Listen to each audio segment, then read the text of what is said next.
Monday. Happy Monday. Happy Happy, Monday. you know it's not good when she's laughing as she says it. Happy Happy Monday. Monday. Translation: I'm about to strangle somebody. Because Monday started and it's already amazing. It started on a nice note. I was planning on spending all the weekend with my son, and instead I was building my computer. You've I planned thought on you were working. teaching him how to do it though. Yeah, turns out he's not that interested. Oh, well, that Yeah, happens. yeah. So all he wanted to do is like we bought two hard drives and he wanted to upgrade my laptop. He keeps going like, "Oh, it's my laptop or your laptop? My laptop or your laptop?" Upgraded his laptop so he can install Fortnite on it and play with his other friends. As long as that was done, he doesn't care. No cares. So aside of that, Paul, how was your weekend? What you My work weekend was on? good. What happened this weekend? The weekend went by so fast. It did, I right? I worked on stuff. I had a working weekend, but you know what? I'll tell you. How cool is this? I'm going to tell you it's cool. Tell me. So, I had a moment Saturday in which I was sitting at this desk working. It was like, I don't know, 10 a.m. Saturday morning. And I was so happy to be working on what I was working on that I actually emailed some of my small business mentorship people. And I was like, look, I just want you to know I'm working on Saturday and I'm happy. And you can be too.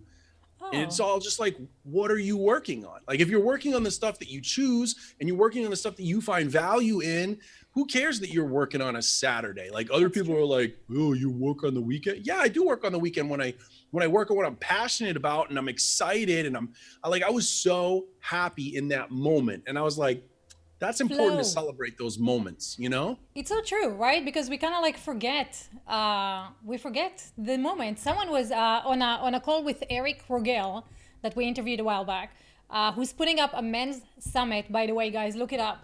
And so someone said, instead of like sitting in his house and going like, "Oh, I'm stuck in my house," he goes like, "Let me remind myself, I built this house. I'm happy in this house. I set this house to be a nice environment that supports me."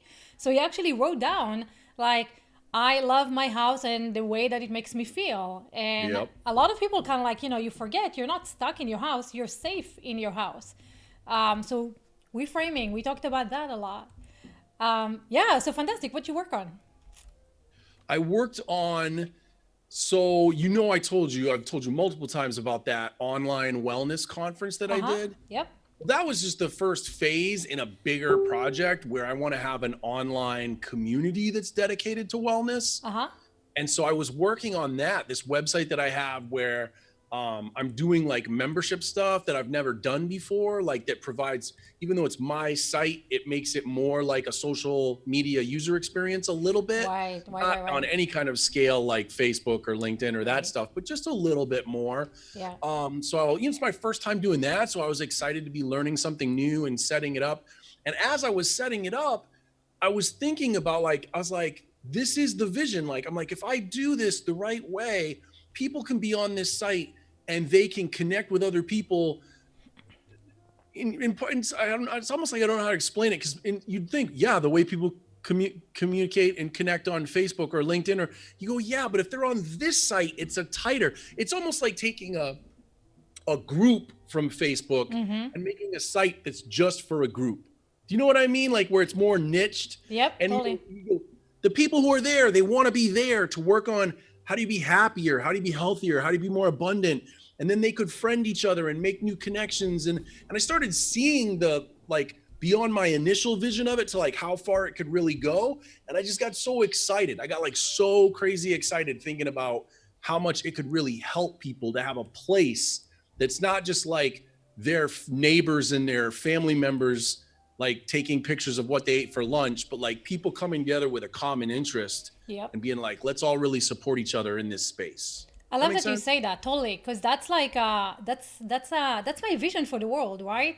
If we can create those places off of Facebook and off of LinkedIn and stuff, but a place for people who are share a shared passion, kind of like what we did in Google Plus, right? We all were geeks and we share the same passion of geekiness, but if they're like places where people with the same passion, geeks in one place, hypnotherapists in one place, weight loss, women, whatever it is, right? We can all come together and have our space.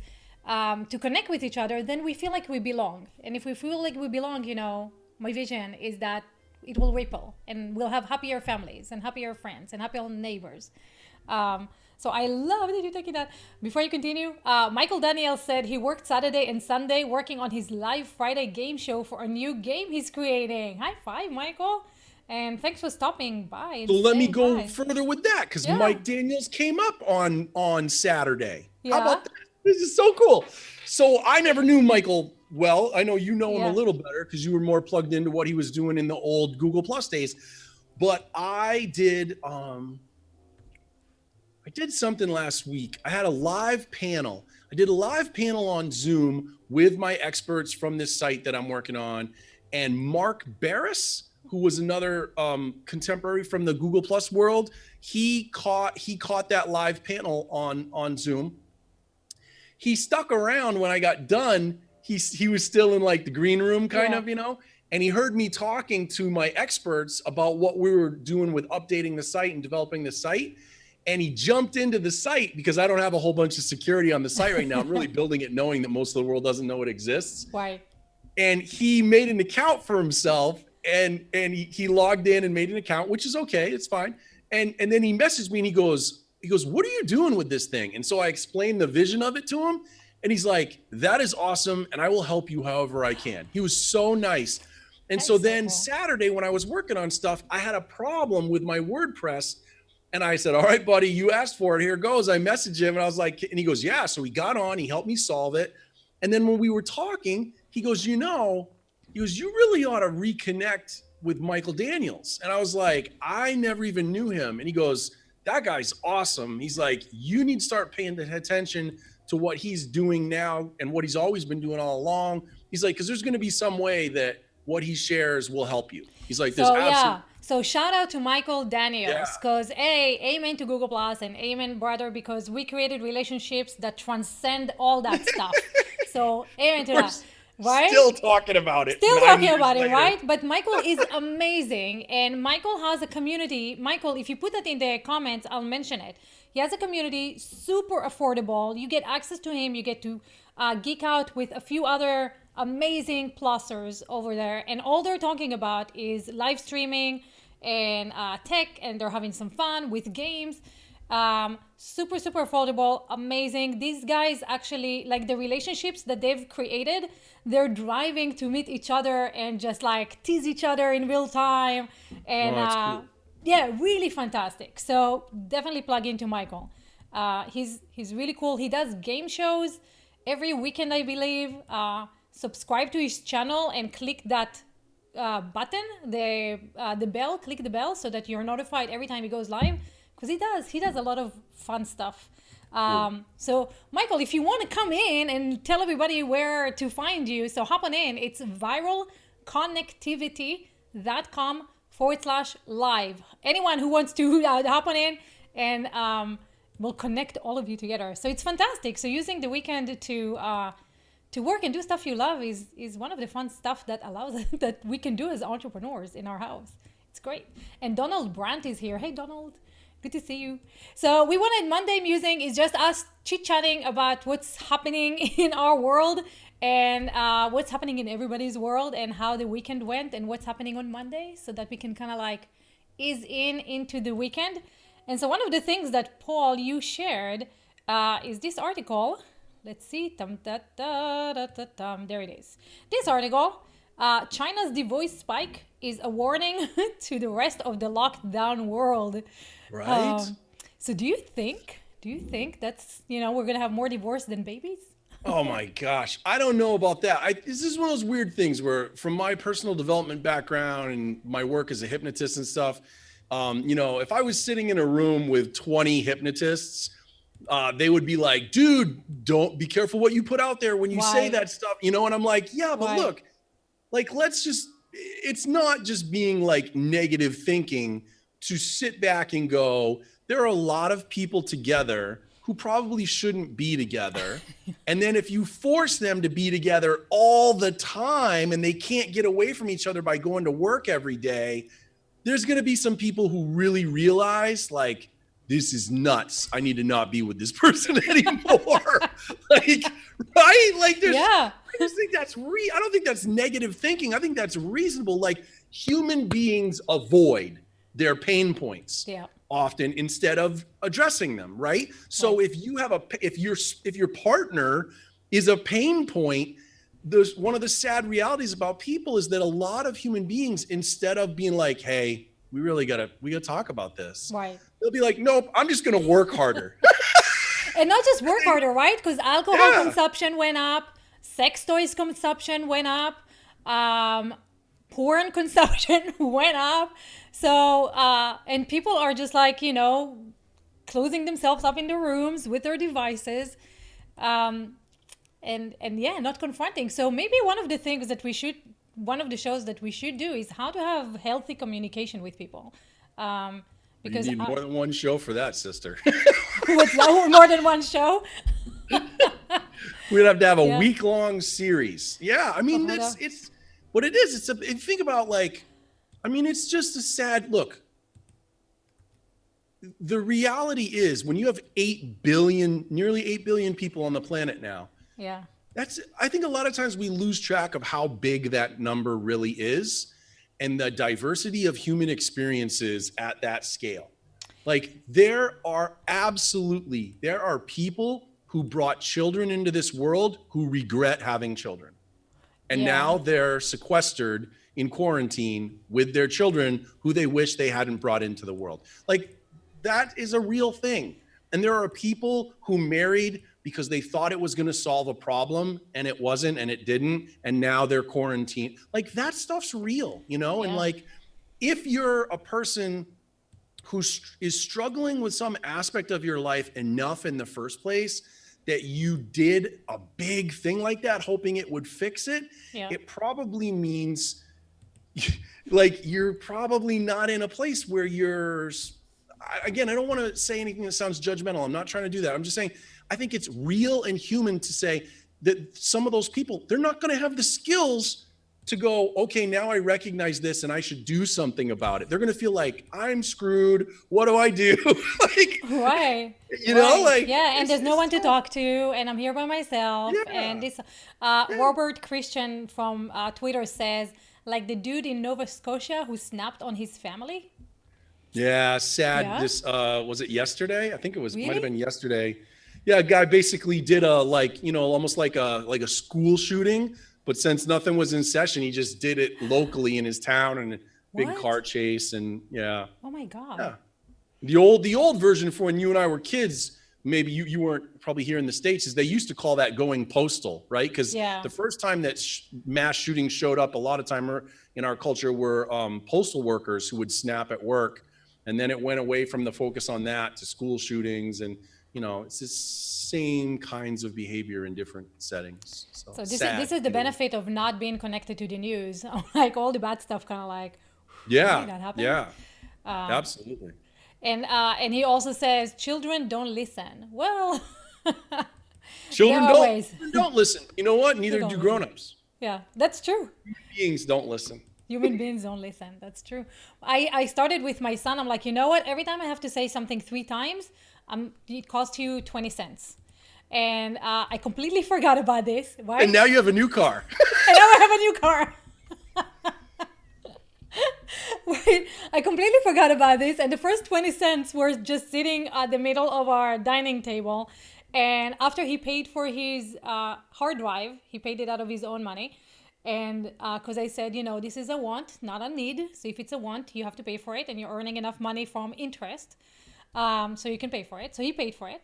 And he sees the 20 cents on the table and he goes like, hey, can I have it? And I'm like, no, you gave that to me for something. What was it? He's like, did I? And I'm like, yeah, you did. And what was it? I don't remember. And he's like, I don't remember. And we're going back and I'm like, that's for when you're not listening. I'm like, thank you for reminding me. And he's like, no. That's so awesome. And he's like, no, it's your, like, no, we're not doing that. So then, this is how my son's brain works. He goes like, you know what? So I have $7 left right now. If I not listen and you take all my money, then I can do whatever I want because there's no money to pay you and I don't have to listen anymore. That's awesome. Right? And I was like, Yeah. I have nothing to reply to that. actually, I was like, well, you will not be able to make any more money, and we all know how much you love to work. So maybe that's not the best idea. Because right now he's making money off of interest, which he loves. He's like, I'm raising a millionaire in his mind, right? Going like, where's my $5? Where's my 10%? Give me my money. So he doesn't like to work, and so yeah. So make kids listen with reward and what do you call that? Reward and punishment and reward, psychological thingy. Paul, what do you call that thing? There's a psychological. I usually call it punishment and reward. Maybe Punishment and you're reward. thinking, This is it. So punishment and reward. Figure out what they respond to best, and use that one, right? yeah. So then Robert is saying, he was talking about the dude in Nova Scotia. He killed a beautiful county fox, random and senseless. Yeah. Yeah. Yeah. Yeah, it is. And that's, again, that's one of those things where we tend to go, that's a big rabbit hole to go down. And I just think that the theme to all of this stuff, right? Whether it's the divorce rates or that's funny. That's the other thing we were talking about was the other article, which is that This March was the first month without a school shooting since when? 2002. 2002. Crazy. So again, does that mean that kids aren't suffering while they're in quarantine? Of course they are, but it's an interesting thing to look at that has gone away temporarily. It's fascinating to me. But like you just said, then rather than going to a school shooting, he goes and shoots out country folks. Like he just Yeah, shoots but I on think the. that was a grown man. I think I don't think that was a school kid. That was a grown man. So again, this stuff is there's always people who reach a boiling point, a snapping point, and so I think it comes down again and again to just how do we. It's funny. One of the ongoing conversations I have with my dad, like a couple times a year, is when I talk to him about this stuff, and he says, "I love you, Paul. You're sort of a bleeding heart." And I'm like, I don't think I'm a bleeding. I think this is so practical. Like, I think it's funny how talking about being loving and compassionate to people is some sort of just idealistic. I'm like, I think of it as so practical. I think everything I've seen in what I do in my job is when human beings feel loved and connected, Yep. they don't want to kill people. Right. Like, That's to true. me, that's Yeah. very, very practical. Yeah, it's true. Why does he call you a bleeding heart? What is that? That's an older term for people like my dad's generation. That like you're a bleed. I think the fuller term is a bleeding heart liberal. Okay. Is the fuller term. Stuart's waving. Stuart's like, yeah, that's it. Yeah, it's a bleeding heart liberal. And so again, what I always say to my dad is, I'm like, Dad, you can label me however you want, but I'm not going to do that. I'm not going to label myself as liberal or conservative, or that's all this modern structural stuff that people are playing the game with. And I'm like, I don't care about any of that. All I care about is every human being on this planet wants to be happy more and suffer less. True. And to me, I just reduce it to that. And I go, so if you can help people be happy more and suffer less, they're probably, again, it is an oversimplification, but I think it's a practical one. If people are happy more and suffer less, they don't feel a need to be violent. If they're happy more and they suffer less, they don't feel a need to steal. If they're happy more and they suffer less, they don't feel a need to shoot up, a playground or a mall or a movie theater. It's true. It's true. And that's why these online communities are so important, right? Because we are not always surrounded by the people we want to be around. And we are not always, we don't always have a way to reach those that are like us. And finally, the world understands that technology can bring us together, and we can do that face to face over video. So we don't have to live close to each other in order to be connected to each other. So these communities are so important. And they're so important to move away from this Facebook model of like, hey, this is my group and I decide what you say here, and you're not allowed to talk about yourself or bring anything from the outside or say anything that contradicts what I say. That's not a community, right? That's a fan club. So we definitely need places like that where people can connect. And this is actually a fantastic time If you're watching this right now and you're like, ooh, I would love to have a community that I can support, right? That is talking about XYZ, like whatever it is. I would love to be in a interior design community or a dog community or horse community, whatever it is, right? Now it's a fantastic opportunity because everybody's at home looking for like-minded people, looking for things that they share with each other, looking for the passion, right? Like sharing passions. So now it's a fantastic way to go and do that. You can do it on Telegram, you can do it on your own website, you can do a Facebook group if you must, or a LinkedIn group if you must. But it's a fantastic, fantastic time to kind of like position yourself. Forget this whole marketing BS, right? Like, the authority, the guru, the expert. No, build a community of people who love you, that you want to be around, that they want to be around, and this will, it will ripple and it will create amazing things down the road. So, however you do that, now is the time to figure it out. So, Stuart, you wanted to say something before we? Well, you went right past what I was going to talk about. I mean, that was Zoom, man. Paul, people being apart and the divorce rate going up and all that, isn't that part potentially of being happy? Yeah, I think, yeah, Stuart, I don't mean to, if in any way I suggested or seemed to suggest that the divorce rate going up is a bad thing, that's not at all what I meant. Like, I think maybe it's a sort of awakening, right? That people are finally like, okay, enough's enough. And more people will move to a place of happiness as a result. Absolutely. I know more than one woman who's happier that she kicked me to the curb for damn sure. And then you mentioned community, and God knows you and I had enough experience with that, although we didn't have Paul roped into it at the time. YFAT. Yeah. One of the things that I found so wonderful about what we did At the Plus, you mean? When we were at Google Plus? Yeah, the Google Plus. The variety of the community. Daria Musk, who made a song, wrote a song for you. Yeah. Oh, the good old days. Yes. Well, no, but I mean, they're all still out there. Yeah. I mean, I contact Rich Ram all the time. Daria just realized she hadn't been online on a particular forum, which shall go unnamed. And put a post up. She's got something going. She's going to break in New York City.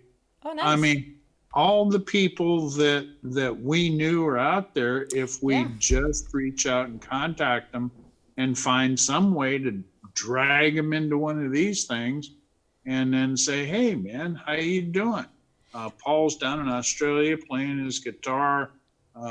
Mike Tucker's down there, still putting together travel trips and. We're still talking about, hey, one of these days we're going to drive from Saigon to Paris over an off-road vehicle. That one, probably not. But I don't have enough weaponry for that, okay? But anyway, so you're right. They're amazing. I was just talking to Oleg this weekend. I was talking to David Amerland. Amazing. I mean, that's what I'm saying. Like, the relationship that we build in Google Plus, like, truly transcend time and platforms. And there's no reason why people cannot do that outside of the Plus, right? So, Paul, you're building this right now on your own website. I'm building this on Telegram. Stuart, you need to figure out where you're doing yours. And we just need to, we have the people. This is the best time to kind of like go out and build those audiences. And I think one way is that we each participate.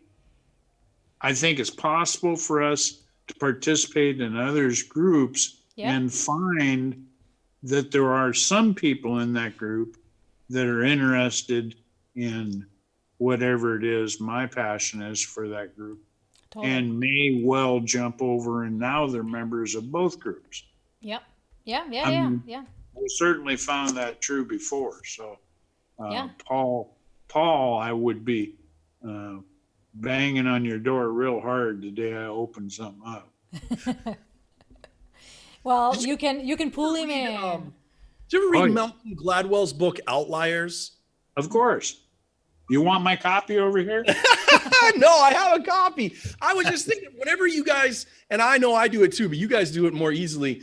When we get talking about the old Google Plus days, I wonder sometimes because of that book, if even though ultimately Google Plus didn't work out, right? But if the things that did work that you're talking about, I always wonder if that was like the kind of thing that Malcolm Gladwell wrote about in that book, that if the only way it could have happened was the way it happened, that it came together the way it did with the people that it did at just the right time. And I wonder, like if basically I'm like, could Google turn around today and relaunch Google Plus and ever get back to that again? I don't think they could, because again, I think it's one of those outlier situations where everything was just right. No, I'll tell you why they can't. I'll tell you why they can't. They broke trust. And they broke trust on so many levels that, you know, in my Google Plus days, there were people when I come to a meetup meeting and some of my friends will be like, don't talk to her. She's going to drag you into Google Plus. Because that's, you know, that was the whole thing. And now it's like, no, like I don't trust Google with hard, like I trust it more than I trust Facebook, but even less. Is like, what if, let's just go into the vacuum for a minute, right? Okay. And let's be totally hypothetical. If Google came to you and take it literally just for the next minute, if they came to you and they said, all right, we'll reset it.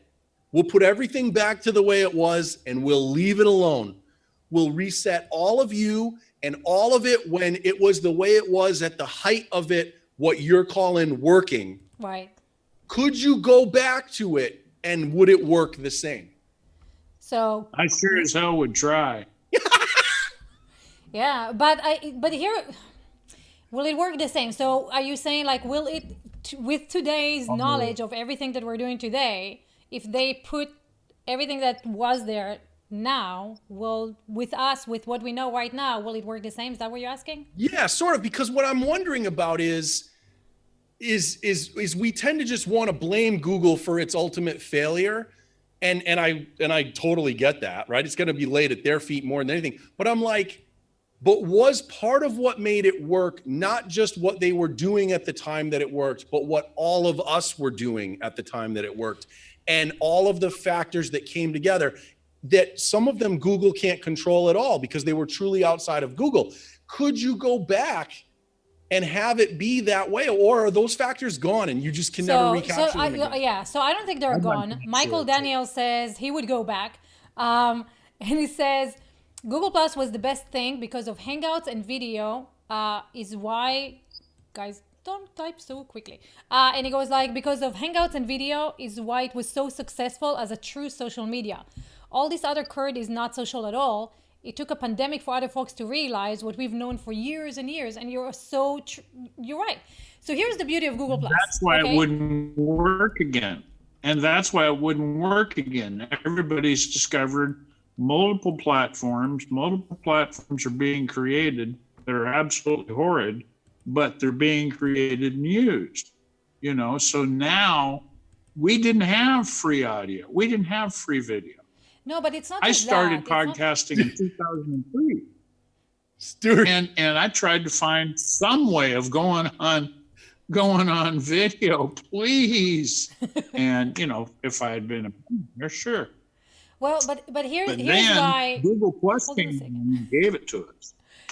So what happened in Google Plus that was amazing was what works as in relationship, like real relationships, right? So we always say that if you go to a bar and you want to hit on a man or a woman, you're not gonna walk into a bar, see Paul and be like, hey Paul, want to get married, right? But that's what's happening on all social platforms. It's not a social platform, it is a marketing avenue. Hey Paul, want to buy my book? Hey Paul, you know, I have 50% offer.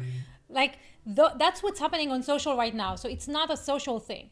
What happened on Google Plus was that people were sharing like deep thoughts in posts, right? It wasn't like a 140 character. There were great conversations, and then the conversations were happening in the comments. And so you started to get to know someone and the way that they thought about something that you shared. So you're passionate about someone, about something, you're writing about this. Someone else comes in and goes like, oh my God, this is so great or not so great, or, and now you have a discussion. And it was free of all the hate and the bashing and the humiliating comments and posts, and just, people were not putting people down. They were like fantastic, amazing conversations. And after that, after the conversations, you would jump into a text chat, right, on Hangouts, because Hangouts was connected. And after the text, you get to know each other a little bit better. Then you'll jump on a one-on-one video call on Hangout. And so now you moved from like, okay, we talked about something, we see why we like the same topic. Now let's talk about it in private where we can share a little bit more. We like that stuff. Now let's jump and have a real face-to-face conversation. And after that, we moved into Hangouts on Air, which were amazing because it's the first time in history where you would jump on someone else's broadcast, give them complete access to whatever you said and whatever, your video and your voice, and not care about it at all, right? Because before Hangouts, it was Skype. You had to accept connections, and people would not just have these random conversations with strangers before. And I remember when Hangouts on Air first came out, we would just jump on Hangouts just to see who else was there. And we were talking to people all over the world, like, oh my God, what it's like in Thailand. Oh my God, what is going on there? Yeah. Random, right? Like just as humans, there's not like, oh my God, what's going on in Thailand? Oh, you need my book, right? It was completely human conversations, relationship building. And it was so strong. Very little marketing, Very little marketing. And marketing were happening. Like, I started my business with Google Plus, right? We were collaborating, we were selling, but it was not in the way, it was in the natural way of finding out like, hey, you need help, here's some help. But it wasn't like, hey, buy my shit. And that's the difference, right? So we moved from like conversations, relationships, I really like you, this is what's going on, right? Into face-to-face and into real life. We had the passports that we stamped, we met each other, people flew to meet each other. So it was fantastic. So the challenge right now, and why this does not work with the existing platforms, is because the existing platforms don't have this fresh, unique feeling of let me just meet people, and they don't have everything integrated into it. Google Plus had search, it had Hangouts, it had YouTube, it had calendar. Everything was connected into a hub, and so you kind of really build full relationships around people. That's where I feel like sometimes Google gets blamed in that historical review, and they don't deserve the blame. There's plenty of things they do deserve the blame for, but as Google Plus went on, what happened at Google Plus that wasn't their fault was what happens at all these other sites, which is content marketers come in and figure out how they can just leverage the platform to sell their shit. Okay, so pause for a second, because wait. The downfall of Google Plus did not start with that. It didn't start with them opening it out to the public. It started falling when Vic retired. When Vic Gondotwa retired, then Brian, I think, what was his name, Stuart? The guy who took over. I met him a number of times. I can't remember, probably from a mental health point of view. Yeah, I can't remember, but this guy took over, and then it just, they they took the team away. What Paul probably doesn't know was each major factor in Google Plus had an operating team, and we had Hangouts with that team. Yeah. If I had a complaint about or a question about migrating a Hangout to YouTube to websites, etc., I can't remember her name right now. But the chief of that team, she and her team were right there. What is it? He had an Asian name. But you would talk to Google. I know. That's not what I'm really focusing on. You guys are still. What I'm saying is that it was almost like there were two different things running in parallel there. Oh, yes. Right? So on the one hand, there was the evolution of the platform, which became problematic. And I get that. And I'm like, but I'm not. What I'm saying is that I think sometimes some of you guys get so focused on that you didn't give fair credence to the idea that over time, no matter what, people were going to get injected into that ecosystem Yeah. just to figure out how they could sell their shit. And they were going to dirty the water. They were going to poison the well to some extent, no matter what, which in my head, I connect it back to around the time that they rolled out groups. Now I'm like, I don't think you can blame Google for putting on a new feature with communities. I'm sorry, communities. And then looking at how people started almost immediately using communities just to try to sell stuff.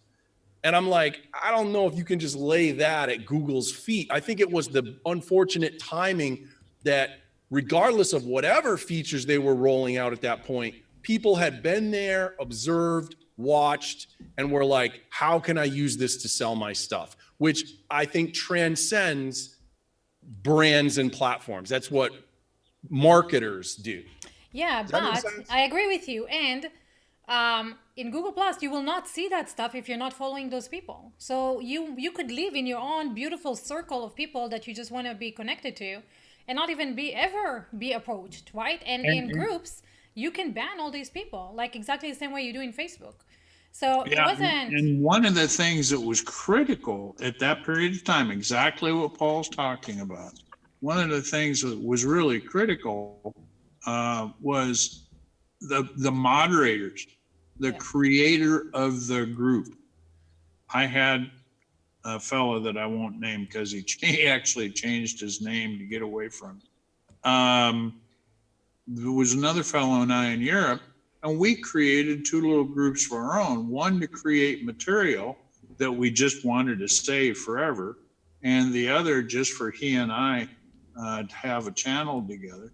And that was just us. And then there was a group on YouTube, a group on videography, and those were real instructional groups.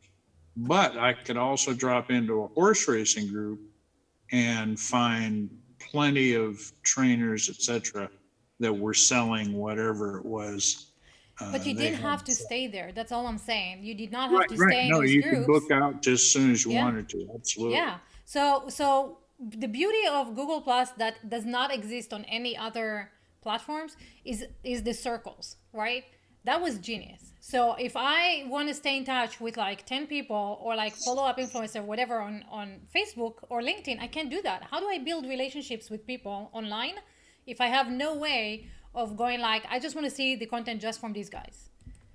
That Right. was a really, yeah, that was an amazing. And you got to think that no one's replicated it since because it works too well, right? Like there's no way to monetize it. There's no way to use it to drive data collection in a really scaled way, right? Like it just serves the user, and that's why no one else does it anymore. No, but like, you could, right? Like how much? Like, and Heather, thank you for agreeing with me. How much time would you spend on LinkedIn if you were able to build relationships on LinkedIn like you were on Google Plus? How I much know. time? So what I'm saying though is, so why don't they do that? Why has no one learned from it and then replicated it on another platform? Because they saw the result and they're scared the hell out of them, make the same mistakes. Maybe.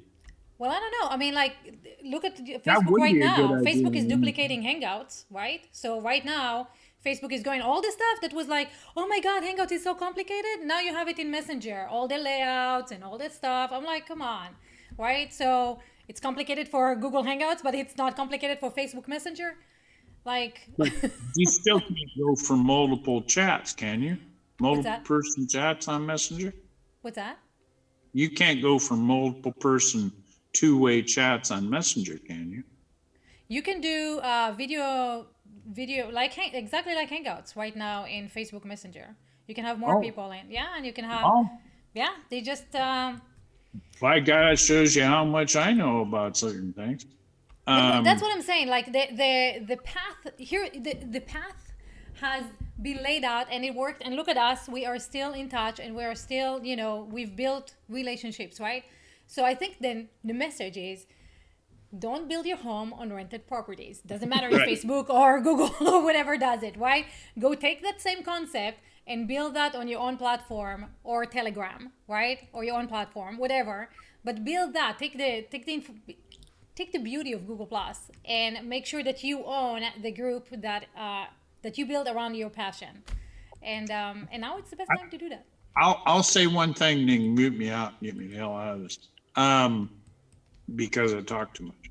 But one other advantage that Google had that no one else will ever have was Mike over in England, Mike Evans, maybe. He mentioned when they first came out with the ability to change your screen name, which was what Facebook was doing, and they were trying to chase Facebook. Mike came out, did a study, and put out a pretty good sized study of the fact, and this is why I thought Google Plus would never go away. Google Plus had one place, Google Plus, that would connect you seamlessly to 134 other programs, options, utilities, and knowledge bases. And I thought, with that much material to sell or use for data gathering, they'll never let it die. And now they did. So now yesterday, I see a guy on that which shall not be named, and he's trying to do a study on something. I mean, serious. The guy's being serious. And he says, I don't know where else to go. He'd already searched out his resources. And I just typed in Google Scholar. Yeah. And he said, what's that?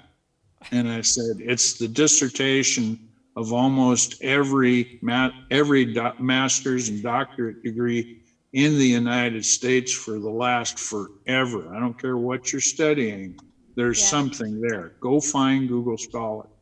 Now, how would I have ever known that if I hadn't sat around in my useless hours drinking beer, reading the different things that Google had to offer? And I can't tell you 1/10 of what I saw. Yeah. Google, I mean, all the information is out there. That's the thing, right? All the information is out there. What's missing is connection. And connection you can provide in communities and in this type of face-to-face video. So I love you, Yifa. Let's get all the other people you're talking to on text. Come on, troops. We don't care whether your hair's done right. Look at mine. I mean, I wear a hat for a reason. We're good. So the good thing is that, first of all, Stuart, you're fantastic. Thanks for always showing up. Tomorrow we have an amazing person to talk exactly about this connection and relationships and how to do that. So, Paul, what are we doing? Who are we talking to tomorrow? We're gonna have fun tomorrow. You're gonna love this guy. Brian Miller made his living initially as a professional magician, touring all around. That's how Brian and I have the same agent. That's how I got to know him initially. And then as his career went on, he got more and more into looking at issues of connection. Why, at first it started with he looked at how magic gave him a way to connect with strangers. And then he went, okay, well, what if you're not a magician? And he went beyond. He did a great TED talk that went viral, a TEDx talk. He did a TEDx talk that went viral. He wrote a book called 3 New People that did very well. And now he left pretty much, he hasn't totally left, but mostly he's stepped away from life as a magician performing. And he goes around and he does the speaking circuit now. And he talks about these issues of connection, but it's still gig economy, right? And so like me, when all of the speaking gigs went away because we couldn't gather anymore, everything that he was doing so well at just came to an immediate stop. So Brian's going to talk with us tomorrow about the collapse of the gig economy and how he's pivoted his business. And it's all based on using connection and the importance of connection in pivoting your business when you need to. I love it. I can't wait to meet him. So tomorrow, we're 1 2, right?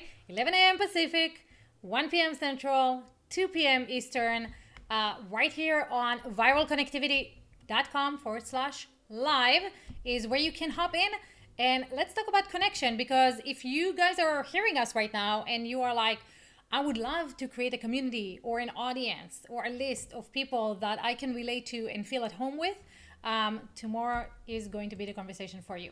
So thanks, Paul. Thanks, Stuart. Thanks for watching us. Thanks, fan on Twitch.